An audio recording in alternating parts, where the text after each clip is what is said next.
एक समय की बात है, चंदन वन में एक शक्तिशाली हाथी रहता था। उस हाथी को अपने बल पर बहुत घमंड था। वह रास्ते से आते जाते सभी प्राणियों को डराता धमकाता और वन के पेड़ पौधों को बिना वजह नष्ट करना उधम मचाता रहता। एक दिन उस हाथी ने रोज की तरह जंगल के सभी प्राणियों को सताना शुरू किया कि तभी अचानक आकाश में बिजली चमकी और मूसलाधार बारिश होने लगी। तेज बारिश से बचने के लिए हाथी दौड़कर एक बड़ी गुफा में जा छिपा।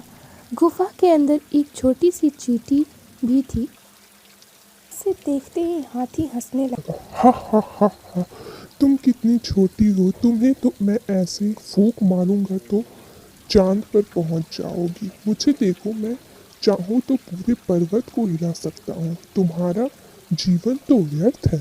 छोटी सी चींटी ने हाथी को घमंड ना करने को समझाया, पर हाथी अपनी ताकत के मंद में चूर था।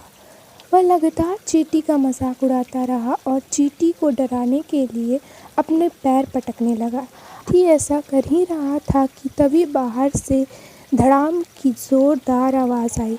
पैर पटकने की वजह से एक बड़ा सा पत्थर गुफा के मुहाने पर आ गिरा। अब हाथी के होश उड़ गए। वह पत्थर हटाने के लिए आगे बढ़ा, पर अपनी पूरी ताकत लगाने पर भी वह पत्थर को टस से मस ना कर पाया। बारिश रुकते ही चींटी बोली, देखो, तुम मेरे छोटे होने का मजाक उड़ा रहे थे, पर इस समय मैं अपने इसी छोटे आकार की वजह से ही इस गुफा से बाहर जिंदा जा सकती हूँ, लेकिन तुम नहीं। और इतना कहकर चींटी अपने रास्ते चल देती है।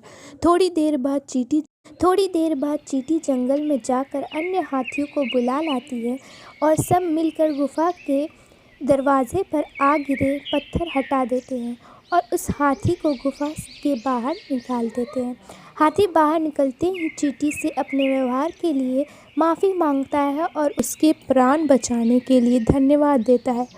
इस घटना से हाथी को यह बात समझ आ जाती है कि सभी प्राणियों के साथ मिलजुल कर रहने में ही भलाई है, और उस दिन के बाद वह हाथी कभी किसी प्राणी को नहीं सताता।